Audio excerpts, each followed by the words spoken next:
Wanderers Show. Welcome to the latest edition of the Wycombe Wanderers Show. A bit of a different one for you this week. Bob literally in a plane somewhere across the Atlantic, I imagine, currently heading towards the United States. More on that on future episodes of the show. But we've got on an emergency loan signing Wycombe Wanderers head of audio and broadcast, club commentator and host of the Ringing the Blues podcast. These are all the same person, by the way. Phil's with us. Hello, sir. Good evening. An emergency note, a bit like a goalkeeper. Yeah. Just for 7 days.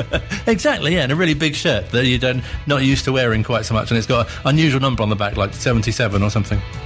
Perfect. That's exactly the number I would have as well. Fantastic.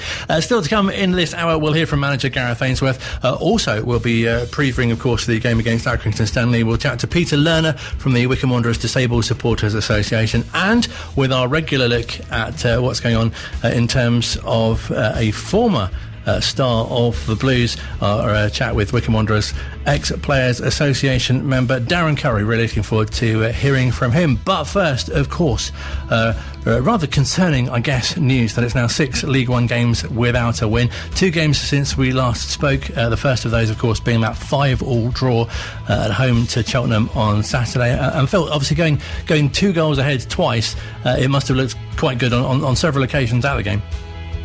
Yeah, it's a point really did feel like a loss for Wycombe on Saturday, because, like you say, to be 3-1 up at half time and then 5-3 up with about 20 minutes to go at home as well against a side that was 17th in the table, it really should have been 3 points. Tricky game in terms of the conditions, but obviously it's the same for both sides. And also in Alfie May, Cheltenham had a striker there who just had one of those brilliant days where, I think if you bought a lottery ticket on the way home, I think he would have won that as well. But he had a phenomenal performance by him.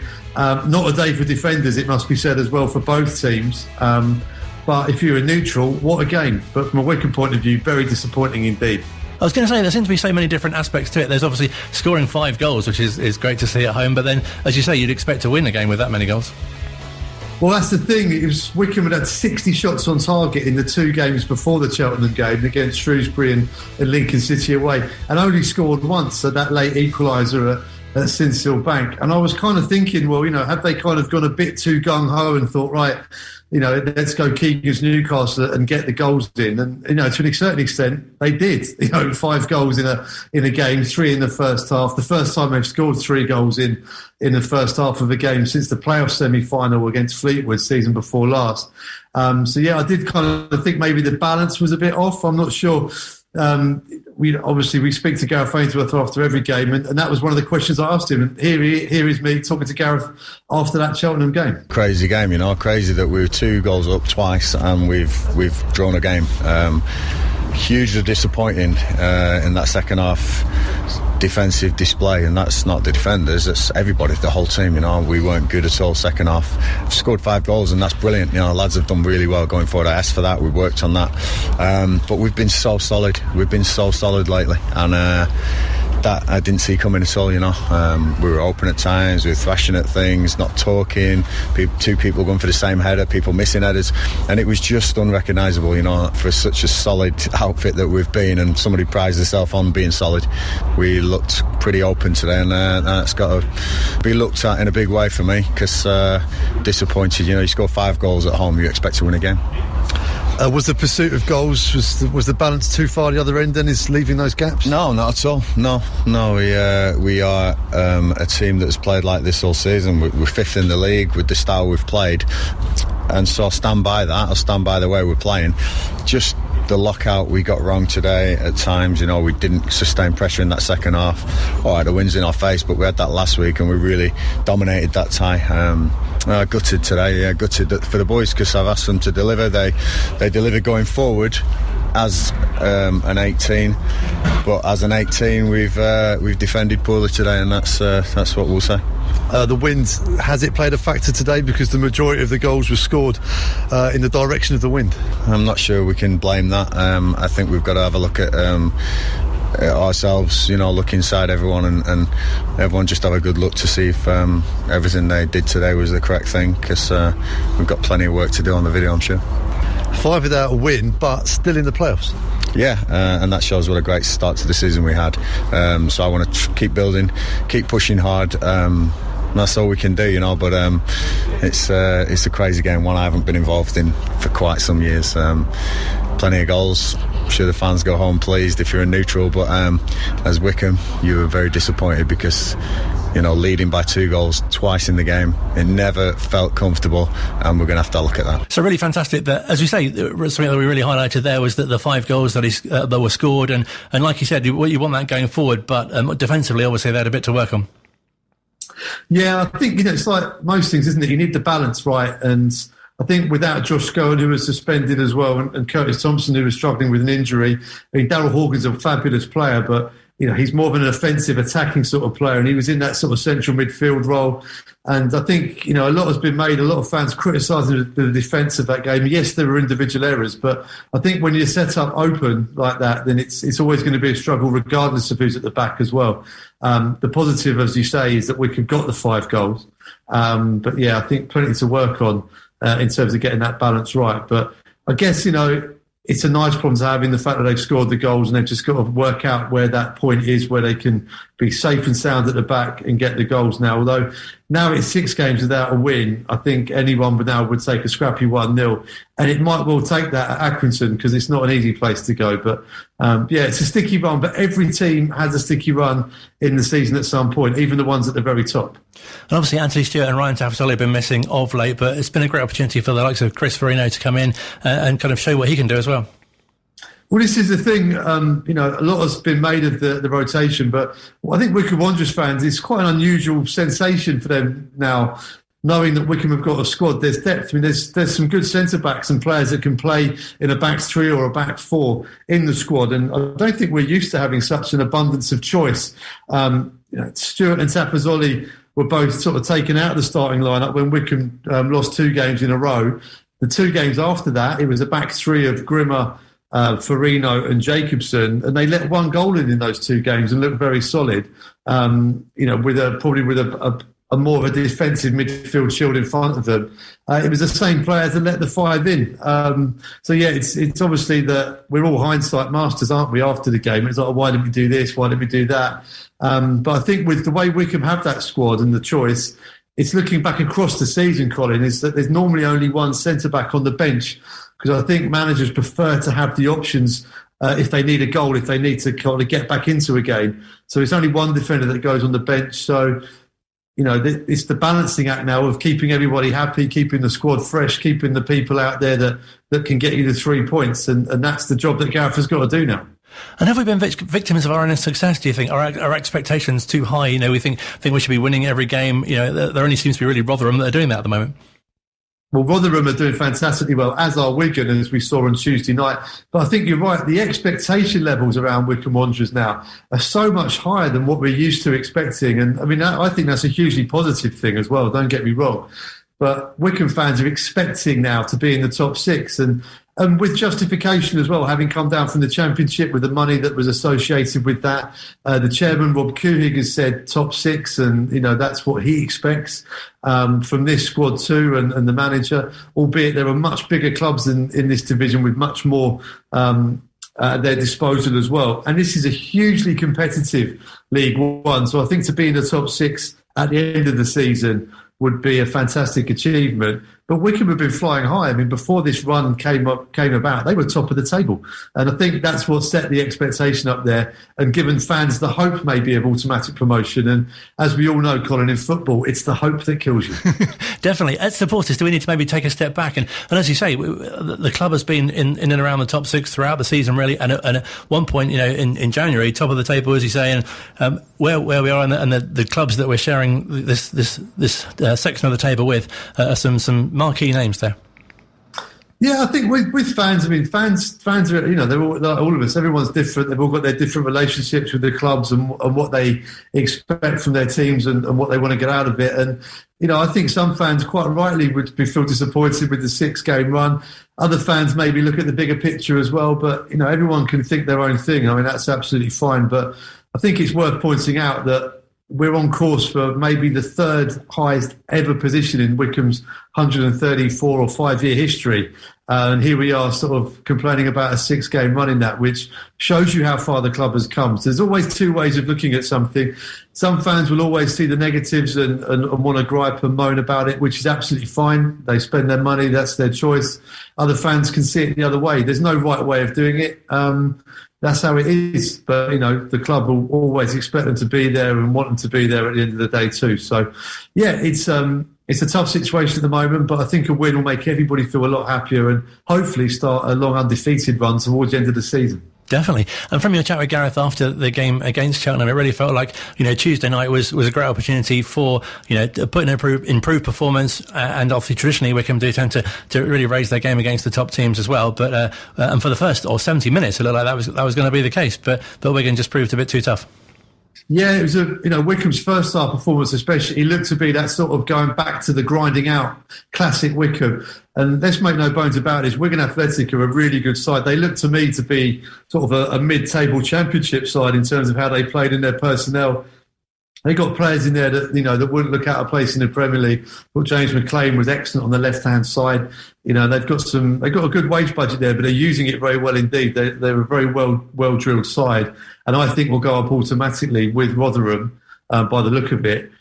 So I don't think there was any great shame in losing to them. I think what was really heartbreaking was that Wycombe had put in a great shift in the first half. It was a rearguard action in the second half, and it was looking to be going to plan because Wigan was starting to get frustrated, and then it was a poor goal to concede from a set piece. And looking back on it, it was a bit of a what-if moment because had Wycombe been able to ride that out for another 5 or 10 minutes, then he felt that maybe frustration may get the better of Wigan. When they got the equaliser, though, they really settled down and they looked really dangerous on the break. And it wasn't a surprise that they added 2 goals after that as well, although be it one of them again from a set piece and some more poor defending from the third. But they did look dangerous going forward. I think in isolation, the Wigan defeat is not a disaster. I think in context of the other games around it, then it adds more disappointment to the Cheltenham draw and maybe drawing away at Lincoln and home to Shrewsbury. It puts those results into more of a bleaker context. Because losing at home to Wigan, I don't think across the season is any great shame in that. Obviously, it would have been great to get something out of the game. But what it really does do is put pressure on Accrington away now because Wycombe need to get a win on the board. Now they've dropped out of the top 6 as well. And one positive to come out of Tuesday, first goal for Sully Kaikai. Yeah, he looked fantastic. He looked great against Cheltenham as well. He looked really dangerous, centrally placed. He's strong, he's quick, he wants to get forward. And 2 assists on Saturday would have done his confidence the world of good. And he looked to play brimming with confidence on Tuesday night as well. And the layoff from Sam Vokes got the finish it deserved because it was a really good finish from outside the box, but the layoff was something special too. And it's really good to see because I think Sully could well be like a new signing for Wycombe Wanderers. He's been here all season, but he's struggled for game time. And then he had his departure to the African Cup of Nations for a few weeks. But he's come back into a team that's struggling for results, and therefore the rotations come in, and he's grabbed his chance, which is what you've got to do in this squad. And hopefully he can kick on and become a really important player because he played 36 times for Blackpool last season in a team that got promoted from League One. So he knows the division, he knows what it takes to get out of it. And if he can sort of get stuck in for Wycombe Wanderers between now and the end of the season and keep those other players out of the team whilst doing so, then that should bode well for the Chairboys. And you mentioned Sam Vokes as well. He's looking like someone who could be really influential for the rest of the season. Yeah, double digits now at the number 9 for Wycombe Wanderers, so 10 goals for the season, playing well as well. And he got the captain's armband on Tuesday night against Wigan, which I think was a big vote of confidence from the gaffer as well. He's a great pro, played at the top level in the top 2 divisions for most of his career. And great to see him getting involved in that squad ethos here as well, the real tight spirit at Wycombe Wanderers. And if he can kick on between now and the end of the season, and wouldn't it be marvellous if he could get himself over the 20-goal mark? Because I can't remember the last player that did that for Wycombe. I think it was Stuart Bevan. That was a long time ago. If Wycombe get a 20-goal striker in a season, then if they can do that between now and the end of the season, then maybe they will make the playoffs, and that would be brilliant. But yeah, he's doing really, really well. And like I say, it's great to have him around the squad and in the team. And he's really leading from the front as one of the senior players now. Yes, it was a tough game against Wigan. Like we said earlier on, they competed really well. After the game, I spoke to the Wycombe manager, Gareth Ainsworth. We've played better teams, worse teams, in the Championship last year than that. They're a good side, very good side. And they're a big club, Wigan, with the history they've had. And they've sorted themselves out with all their problems. And they've got a good team together there, the likes of McLean and Keane and ex-Premier League players there. And I'm not disappointed as much as I was Saturday about this game tonight. We knew this was going to be tough. We played really well first half, and I thought we held them at bay really well. Set pieces, 2 set pieces, really, we have to defend those better. We've not been given any set pieces lately, and it's almost like we gifted a couple of goals there for them. They've put the deliveries in well, but we've got to defend those better, as a team. And the third goal, I'm disappointed at. We picked the bonds out of that, but no individual blame. I do that privately. We win and lose together, and believe me, we'll get back on track together, no doubt. You rung the changes at the back and a change of formation as well. Yeah. But like you say, it seemed to work in the first half, but Wigan just seem to go up a gear in that second. They're a good side, they really are, and like I say, the 5-5 Saturday and then the 1-1 at Lincoln and the 0-0 here at Shrewsbury, they're the ones that hurt me. I asked for 9 points out of those 3 games, and the boys almost got me 9, but almost isn't good enough. We've got to make sure that we are ruthless and we get what we need. Again, we've got a run of games coming up now that I'm going to demand that we get points out of, because you're not playing your Wigans, you're not playing your Rotherhams. We've got some decent teams that we can go up against, and we know that on our day we can beat. We've got to have our day. We've got to pick ourselves up, not feel sorry for anyone, because nobody feels sorry for me. I'm ready to go again on Saturday. I can't wait for it, actually, and looking forward to putting this side out against Accrington. It was a disrupted start, and the changes into the game, but then Ryan Tapazoli in the warm-up, you losing then, that must be very difficult to deal with. Yeah, and that at the moment we're not getting the rub of the green. We've had it at times, we're not getting it at the moment, but we've been in a lot worse places than this. This is Wycombe Wanderers, playoffs of League One. It's not a bad place to be after the disappointments of years gone by. So we're still well in the race, and I've got, like I say, I've got a bunch of boys in there who want to start winning again. They want to dust themselves off. But I think we've only lost 2 or 3 more than the leaders this season. So we are a good side, but we've got to start converting those draws into wins, like we did at the start of the season. We looked very good at the start of the season. Just seem to have lost our way slightly, but I'll get them back on track, don't worry about that. 6 without a win, and teams all over the place now at the top of the table doing results and going on bad and good runs as well. Every team has their bad run, I guess. Every team has their bad run, If we get rid of ours now and we finish well, then everyone will forget about this. That's football, really. The next win, I know that's saying you're only as good as your last result. I don't believe in that at all. We're only as good as 46 results, and I'll let you know how that is at the end of the season.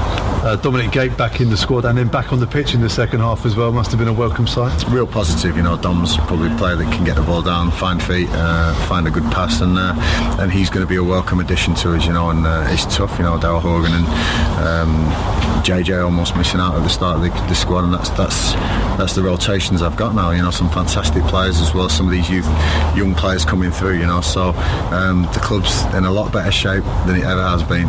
It just doesn't feel like it right now. But believe me, we'll be back on track soon. We've got to be ready for Accrington Saturday. I think they've got beat by Doncaster tonight, so the league is so tight, anyone can beat anyone. We need to start beating people. I know that, I'm not stupid. Ready to go again. No Curtis Thompson in the squad tonight. Was that a tactical or an injury? No, Curtis is injured. I think people saw him hobble off at the end of the game on Saturday, and I think he'll be out for a couple of weeks. We'll see. But like I said, Dominic Gate coming back in. Lewis Wing did well. Match fitness, I think we need to get him back up to speed. He hasn't played a great deal of games lately, and a plethora of subs, like your McClearys, your McCarthy's, and just not getting on the pitch at the moment. So we'll try and get the right combination soon. Working hard to do that. Also working hard on trying to break down Accrington Saturday, and then like I say, some winnable games coming up. But then Rotherham here will be tough as well. We'll have to see what we do there. But pleased as always, proud of the boys, and positive as ever. Really good to hear the manager's thoughts, and as you know, someone who's spoken to him many times, his positivity really comes out as well. Yeah, Gareth is very positive. He was quite angry after the Cheltenham game, but against Wigan, he was back to his usual kind of, look, this is what we take from the game. And I think they've got it written in the tunnel somewhere. We don't, we either win or we draw and lose and learn, basically. And I think, lessons to be learnt from the Wigan game as well, and stuff to take into that trip to Accrington. Never an easy place to go, Accrington, especially this time of year. Although I am looking forward to seeing the ground improvements they've made, because I know they've got new dressing rooms for the players, which were long overdue. But I've seen lots of building work going on around the little stadium there too. And it's a great club, and they're kindred spirits of Wycombe Wanderers. So I'm looking forward to a warm welcome off the pitch. And I know the players will have a tough game on it. But it's a tough game, tough place to go to at the best of times. I think it's a really tough place to go on a run of 6 games without a win. Because we had them at home, obviously, first game of the season, 2-1 win. Gareth McCleary gave them 2 goals, but they've lost their last 2-0. So I guess that bodes well if we're looking for omen. Yeah, that is a good sign. Although John Coleman is, he's fiercely competitive, and he's been there a long time as well. I think I was just heard in his press thing before I spoke to you, Colin, that he likened Gareth Ainsworth to the Ken Barlow of Wycombe Wanderers. I think he called him. I think in a nod to his longevity at the Chairboys with the Chairboys, which is quite an interesting line. I'm not sure what side character John Coleman is, but we'll have to find that one out. But yeah, it's going to be hard up there. But I think Accrington pretty much sum up League One in the fact that anyone can beat anyone else on a certain Saturday or Tuesday in this season. They've done that this season. They've beaten some of the bigger teams. They've lost to some of the smaller teams. But they are pretty much the watermark for this division. But I'm sure Gareth Ainsworth will be going to the Northwest, a place he knows very well, looking to get back to winning ways. No, absolutely. Hopefully 3 points could be a real kind of turning point for the season and get back to winning and climbing back into the playoffs. Yeah, Wycombe have tended to have gone on long runs. Gareth Ainsworth has, he's had long winning and undefeated runs, and he's also had long runs of defeats and draws at the start of his career as well. So hopefully Saturday can be the start of one of those very long undefeated runs, which will see them probably have a really good opportunity to get in that top 6 and stay there until the end of the season. And that's where momentum will be key as well, because if you are in the playoffs, then you need to have that bit of momentum as well to go into those cup games. Great to speak to you. Do enjoy the game on Saturday, and thanks a lot for your time. But my pleasure, Colin. Absolutely fine. Feeling more positive already. Phil there, of course, and you can hear those interviews with Gareth in full, plus other great content, including building up to Accrington Stanley with David Wheeler and Sully Kaikai on Wanderers TV. Online, on Radio Player, and on 106.6 FM. This is Wycombe Sound. Still to come on the Wycombe Wanderers show this week, without Bob, who's currently at 38,000 feet, we'll be getting Luke's take on Wycombe TV, Wanderers TV even. It's not called Wycombe TV, but that's a rival station. But also, I don't know, could set one up. But also, we'll be finding out about the Wycombe Wanderers Supporters, Disabled Supporters Association. It's all going to pot now, I'm getting all the names wrong. That's coming up as well. Plus, of course, we'll let you know what Wycombe Wanderers women are doing after their final league game of the season was postponed at the weekend after, I think that was mainly due to the latest hurricane, storm.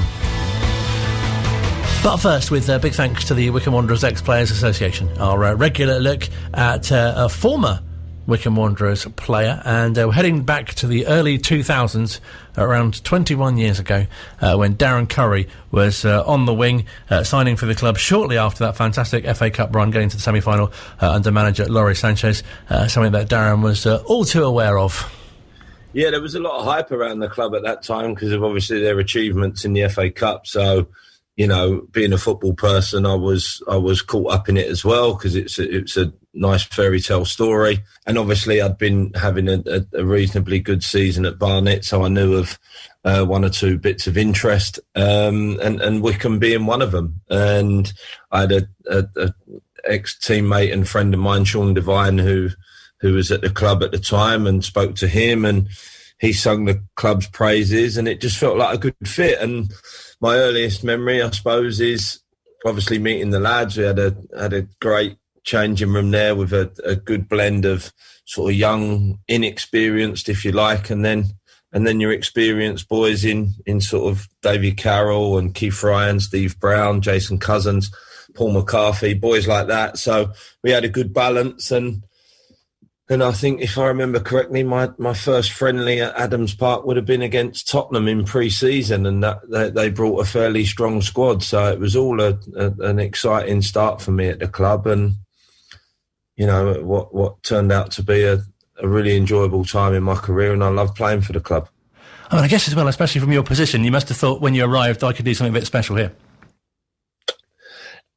Listen, without sounding overconfident, I was a confident player. I believed in what I could bring. I knew what I was good at, knew what I wasn't good at, and I would always back myself. It doesn't always play out how you see it in your head, but I would always back myself to do well. And I don't know, it's a fantastic club with some really good people on the inside, family orientated, made me feel very welcome. I felt very at home very quickly, and I think that allowed me to sort of get in my stride from day one, really. Are there any particular games that really stand out during your time there? Listen, any game that you sort of win and you have a contribution in. I remember scoring in the FA Cup a left-footed chip. We took a quick free kick, and Paul Emblem played a quick short free kick to me, and I'd already sort of prepared my shot because I see the keeper off his line. So you get them moments where you score your goals and you maybe create. But, from memory, I wouldn't be able to pick like one or two games, but I always enjoyed playing at Adams Park and on a night game. There's always something special about playing there under the lights on a Tuesday night, and, a little bit of drizzle on the pitch, fans behind the goals, and there's something special about it. I really enjoyed my time there, and there were some great lads there that I'm still very friendly with as well. So really fond memories of my time there. And you had a great relationship with the fans as well, of course. Yeah, and you know what? I get asked that even now as a coach, assistant manager. I try to build that relationship with fans. I think they're crucial to every club. I like having a rapport with them. I like having... Listen, you get a little bit of stick along the way, but that's football. You got to be man enough to ride the storm and take a little bit of stick, but the adulation you can get sometimes and the relationship you can build with fans, and there's nothing better than scoring, creating a goal, winning a game and seeing the excitement on fans' faces, and it just gives you all a nice feeling. So my relationship with the fans there was very good, excellent in fact, and it's always nice when I go back now as an ex-player and see people and have a conversation. But no, I had a really good time there with the fans. And obviously you played under many different managers in your career. What was it like playing under the likes of Laurie Sanchez, John Gorman for a short time, and then when Tony Adams came in as well? Yeah, listen, I got a lot of time for Laurie. He's the one that signed me. All quite different characters. Laurie was a very different character to others, but every manager's different. They have their way. He was very driven and wanted to be successful, and it can be hard at times as well, but there's no harm in that at all. So very grateful to him and Terry Gibson for signing me and giving me the chance at the club. John Gorman, who I love to bits, was a real football man, wonderful personality, really warm guy that you can't help but sort of fall in love with. Wanted the purest of football played, and it was great playing under him. And then Tony, not everyone's cup of tea. Didn't really build many relationships with players at the club. It was a difficult period under him for me personally, and obviously, one or two things had been said that just made the relationship difficult. But listen, you can't get it right all the time. But I don't look back on that and it tarnish any sort of feelings towards a club. That's how football goes sometimes. But I can't keep stressing enough how much I loved it at the club. You mentioned some of the things that you think are so special about it, how it's a family-orientated club, but brilliant that, you got to make over 100 appearances. That must be a great sort of source of pride for you as you look back on your career. Yeah, and obviously we suffered a little bit while I was there as well, but, when I look back, and like I say, I can only stress out how much I enjoyed playing there, and football can take you on these roller coaster journeys at times, and it's maybe only really afterwards, if most ex-players are honest with themselves, it's only afterwards that when you reflect a little bit and you look back and you go, do you know what? What a great club that was. Not that I didn't appreciate it at the time, but it's only after, when you flick through your career and you go, God, I really enjoyed my time there. So, no, it's a great club, and like I say, I don't get back as much as I'd like, if I'm being honest, because obviously with my work, but it's always a pleasure going back there. Football does seem like that, doesn't it? Really special. I guess sport in general as well, because, I couldn't imagine if you're quite big in finance, we'd be chatting today and saying, oh, do you remember that balance sheet you did 20 years ago? That was fantastic. Yeah, and that's what football does. We all love it. We all ride the emotion of it. We all think we've got the answers to every scenario. We all think we can play, can manage, can coach. I wouldn't have done that. I'd have done it that way. And, we all... And this is the thing about now I'm coaching. It's, when you're coaching and you really believe in what you're saying and your philosophy and whatever, and then I'll come home and I'll watch an England game, for example, and I sit here as just a fan, and we're all guilty of it, thinking, well, I would have picked that team and I'd have done, and that's what happens. We all get caught up in it, and I love it. I enjoy certainly now on this side as the coach, the 90 minutes, you're only ever 90 minutes away from being a genius or a bloody idiot who don't know what he's doing.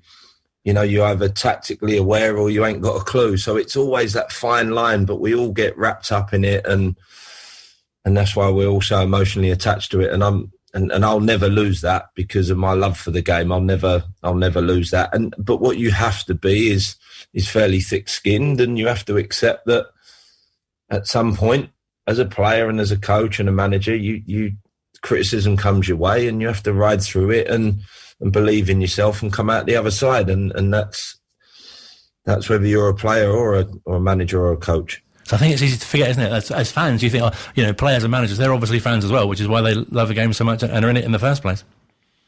Well, we want to win. Everyone wants to win. Everyone wants to go home happy on a Tuesday or a Saturday. Everyone wants to have that feeling where, we've got 3 points on the board and we're looking forward to the next game, and that's why we're all in. That's why we're all in it. But certainly, you can impact the game as a player, obviously, with something you can do with a ball or decisions you can make while you're on the pitch, and obviously you can make an impact as a manager and a coach on the sideline from a tactical point of view. But a lot of your best work is done Monday to Friday, and you hope it just plays out. I say hope, but you hope it plays out in the game, and you see. I take a lot of satisfaction from not only winning, but the detail that you might give an individual or a unit or the team itself, and then that information plays out in the game. That's the bit that you get your satisfaction from when you're on this side of the fence. But obviously, when you're on the pitch yourself, you can make huge differences with goals and assists, etc. But it's just a love for the game that, for me, I know for a fact I'll never lose. I think as well, it's really nice as fans as well to keep an eye on players who've done really well at a club like Wycombe and see what they go on to do. And obviously you went to Brighton afterwards and played at Ipswich and Luton and a number of other clubs as well. But I guess the sort of the transition to management as well during your time at Dagenham and Redbridge as a caretaker, and then obviously moving on to Barnet as well, where you enjoyed great success, especially obviously in that cup game against Sheffield United. Yeah, I knew it was always the path I wanted to go down, so I made a sort of conscious effort in my early 30s when I signed up at Chesterfield that I would start my coaching qualifications, but I'd always been very opinionated on the game and the technical side of it and the tactical, obviously, side of it. I always had an opinion on how I thought the game should be played and could be played. So I knew it was a path I always wanted to go down. And, certainly when I started to, I would say more likely when I come back down from Chesterfield and I ended up at Dagenham and Redbridge, it was from then on that I really started to try to make an impact with the younger players and players around me. Like I say, I'd always have an opinion, but it was really there where I knew I wasn't going to play as regular because number of reasons, but quite possibly just because of my age. I was mid-30s then. So it was about how I could influence others. And that's where the sort of the bug really started, that I knew I wanted to do it, but I now believed I could do it. And so going into coaching and management and being a leader from the dugout was always going to be my path. And, you know, I had some good times at Dagenham on the coaching side of things as assistant manager, a very, very brief spell as a caretaker, but Barnet really got me taste buds going with management, and obviously we had the cup runs and got in the playoffs and whatever. And then I found it tough when I left Barnet. You know, I got offered a new contract that I wasn't satisfied with. I didn't think it was reflected the work that I'd done. So I left the club and I found myself out of the game and ended up at Sheffield United taking the under-23s, which was a great experience. But I thought, listen, I was hopeful that I would get another opportunity sooner and quicker than I did. It didn't quite materialise that way. And now I find myself as assistant manager at Southend. But all great experiences. I'm still extremely ambitious, and I just love being on the grass trying to help players improve and get better.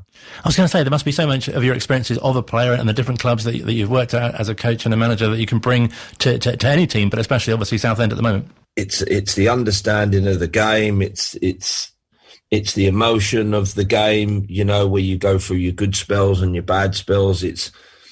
You can help younger players and you can help inexperienced players that are at the early parts of their career, with not only guiding them on the pitch from a tactical point of view, but you can help them emotionally off the pitch and help them understand it. I'm very big on relationships with players. It's important. I've been there. I've done it, and you know, now I want to be someone that can help players on their journey. And sometimes you have to be harsh and constructively critical, but there's a way of doing it that can be helpful and productive for players, and that's the side of it that I enjoy as well, alongside obviously all the work that gets done on the grass.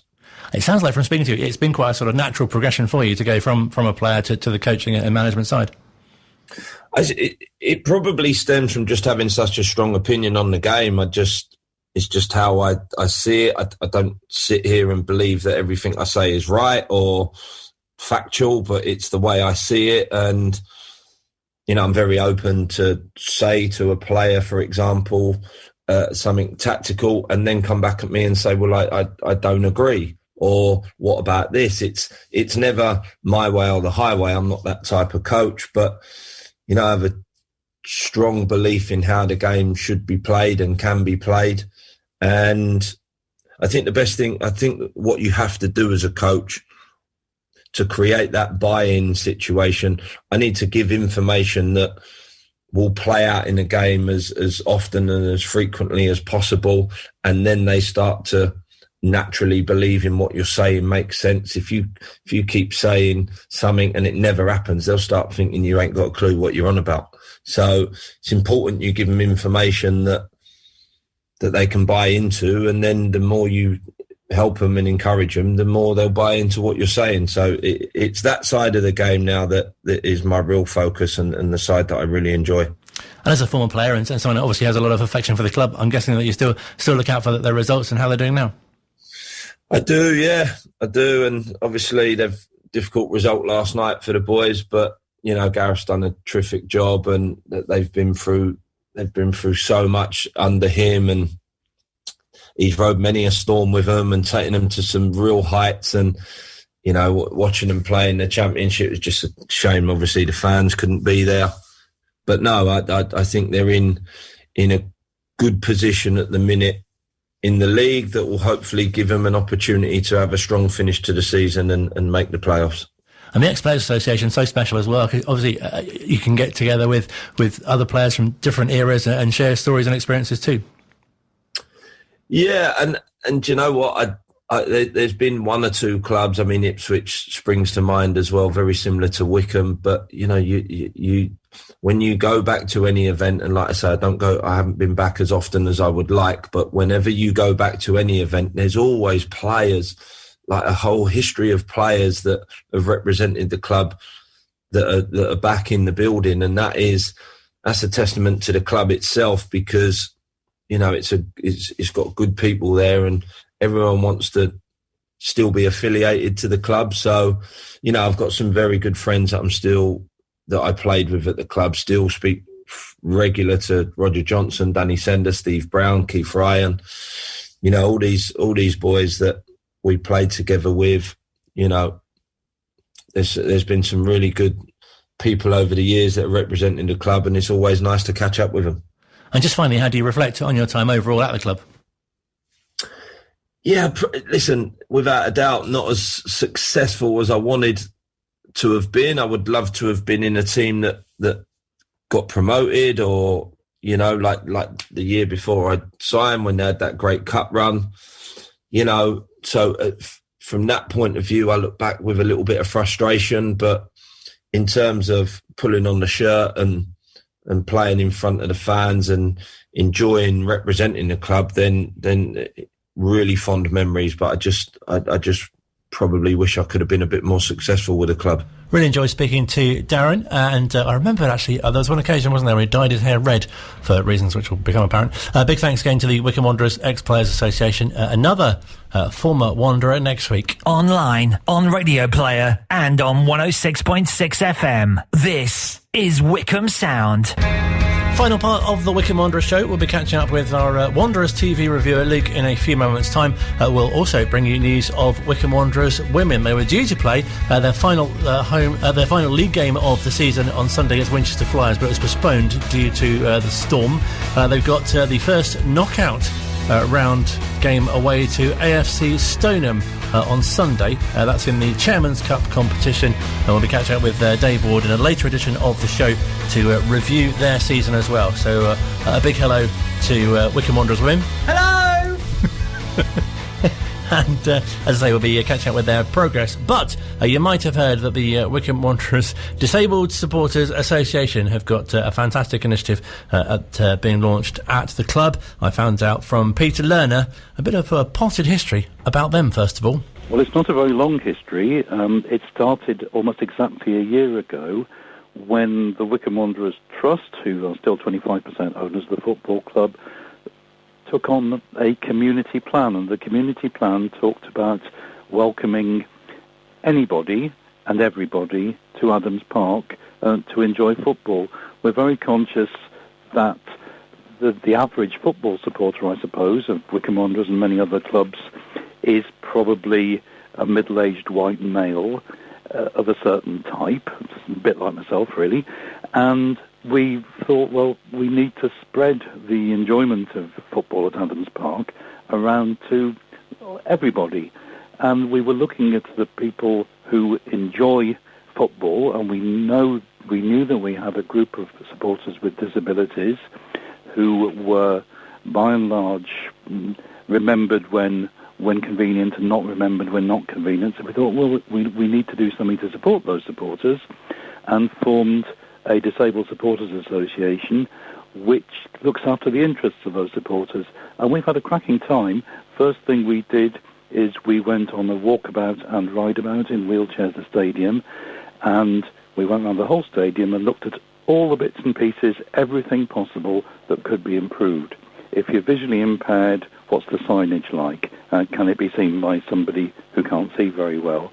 If you're going around in a wheelchair, are there potholes? Are there places where ramps are needed to get up and down curbs?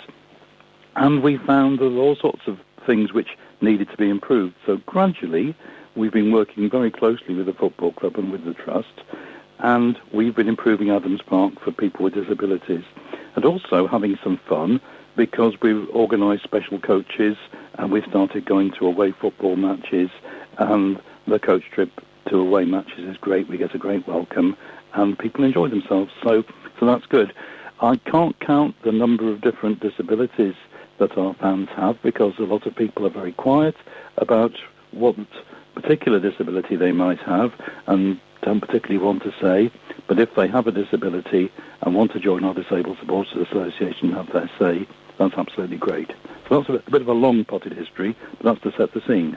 No, definitely, and it's really encouraging, isn't it, for any fan who might feel a bit nervous about coming along to a game because of something which, they may feel could be holding them back, but that there is provision at the ground for them. That's absolutely so. There's an experiment which we tried last week. We know that a few of our supporters, and I don't know how many, are on the autistic spectrum, and some people with autism find it actually quite difficult moving about in unfamiliar places where there are crowds of people. And we dedicated a room and a space at the last but one home match, that was last Saturday, for a couple of people who suffer from autism to see if that was a good space for them and if that could be improved upon.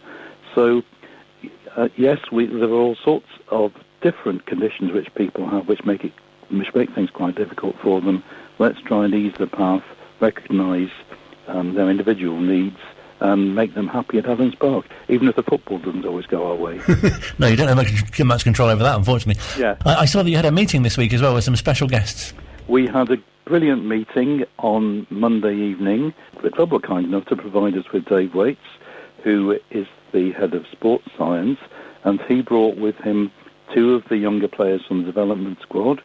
We had Jack Young, who's on loan from Newcastle, who's a great lad, and we had Ali Al-Hamadi, who is one of our newest signings, who was absolutely fantastic. For a young man, 19 or 20 years old, he has the maturity of somebody much older, and he went round chatting to all of our disabled members about their disabilities, asking them what it felt like.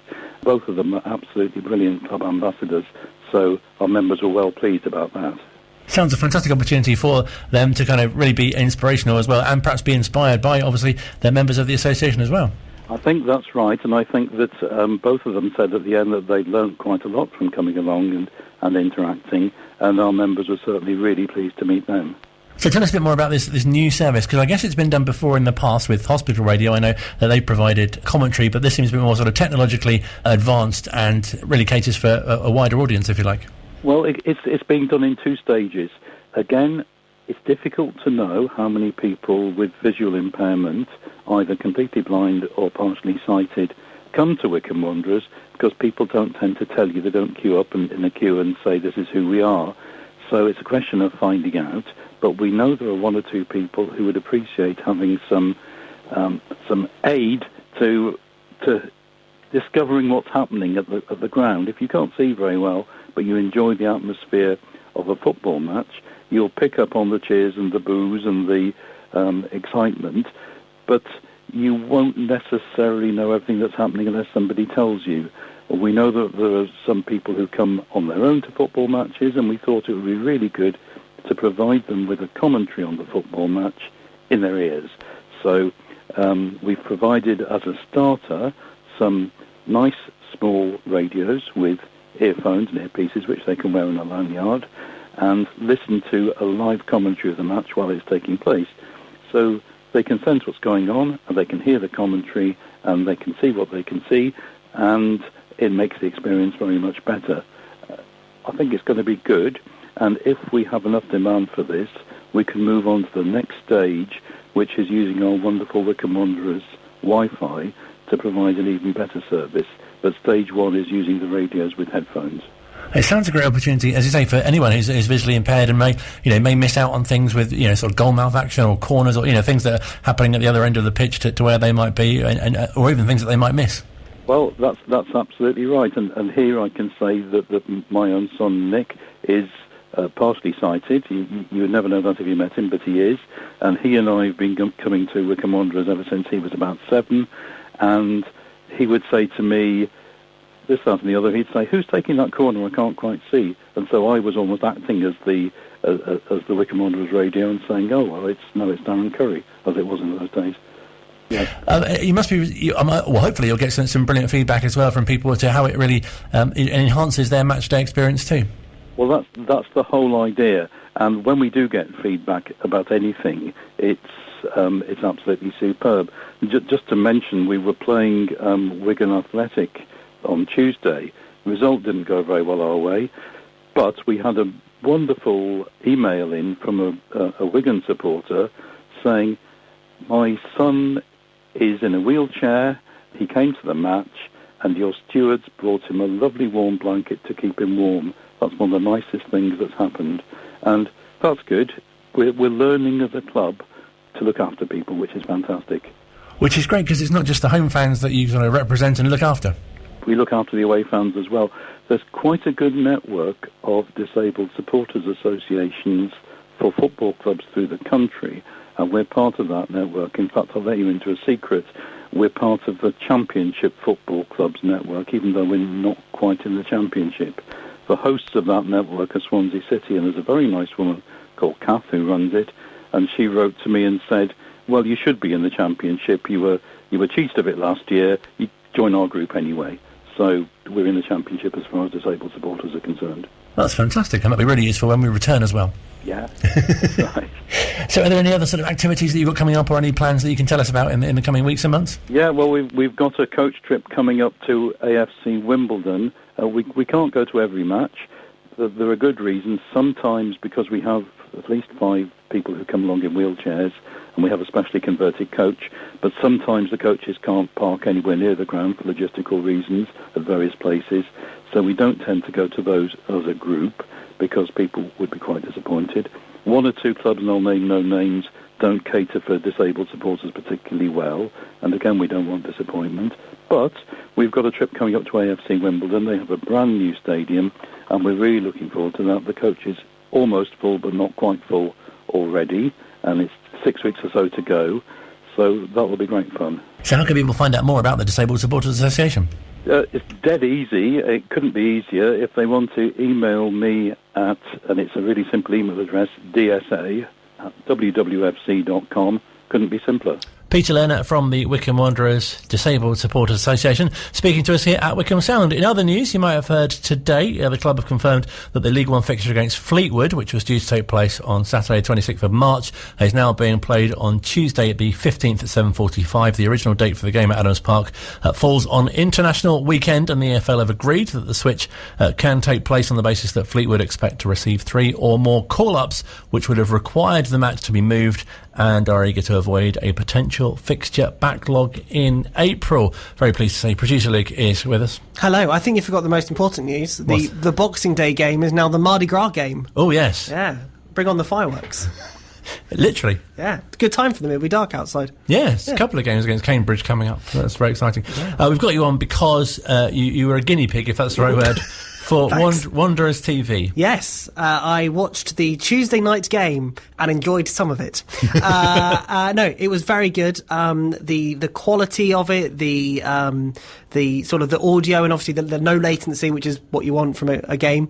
The commentary was very good from someone called Phil Catchpole. You've probably heard of him. And Nick Freeman as well. And Nick Freeman, he was really, really good. Phil's been mentioning how good it is to have him next to him, so you get that insight into the club and how they train and things they're taught. So don't get fit, Nick. Don't get fit. Stay injured, Nick. It's fine. No, please do get better, and he is getting better as well. But yeah, it's just really good to have both of them. Phil's insight to the club is, if Phil doesn't know it, then there's no point knowing it. And then obviously Nick's insight is really, really good. And the whole Wanderers TV setup is really easy as well. All I would say is don't leave it till like 10 minutes before the game starts to sign up, as I did. Because you don't want to rush, you don't want to miss any of it, do you? And you don't just get the match content either. No, so you get everything that's around that match. So you get the pre-match stuff, you get the words from Gareth afterwards as well, and then you get the full commentary stuff as well. So it's all good for £10 for the video ones. Anything that's not a Saturday you can watch, and then on a Saturday just in the UK you can listen to the commentary from Phil and Nick Freeman, sometimes other people as well, Ryan or Alicia as well. It's a really great innovation for the club, and they must be so pleased with how well Wanderers TV is going, and also the website as a whole. Yeah, especially as they launched it halfway through a season as well, which I think that Matt and Phil have alluded to, which wasn't the best idea, but it's all worked, so it's all good. And I know both of them have got some really interesting plans for the new season as well, coming up with what they can do with Wanderers TV. And really interesting as well, Peter was saying how they're hoping to link up with the Wi-Fi at the club as well to enhance that facility too. Yeah, they've got the all quarters, I think is what it's called, which is going to be basically a single sign-on for everything Wycombe Wanderers. Again, that's going to make things so much easier if you're buying tickets, Wi-Fi, that's going to make life so much easier. Absolutely. Talking of technology, you were in the creche for the match build-up on Saturday. The Caledonian Suite creche, which I didn't know was there. It turns out it's actually we think Gareth Ainsworth band practice room, because there was a drum kit in there. So that's what I think it is actually used for. Also, be great for a studio in there. Yeah, just saying. Handy if there are storms as well. It's very handy. Need to broadcast storm protection indoors when. So we've got Tuesday at Adams Park. Very much looking forward to that for the Mardi Gras game against Cambridge. Next in action, of course, on Saturday against Accrington Stanley. It was the first game of the season, as mentioned a little earlier on, a 2-1 win at home there. Gareth McCleary getting both those goals on that day. Accrington have lost 2-0 in both their games as well, so hopefully that'll continue for them, and all the best for hopefully 3 points for Wycombe to bring back. We usually allow the last words for Bob, but as he's 38,000 feet up, or currently landing, I think. Over to you. Up the Wick. You've got time for more. And buy dog leads from the shop. What else would say, Bob? Come on, you Blues. Come on, Chairboys. And safe flights to Bob.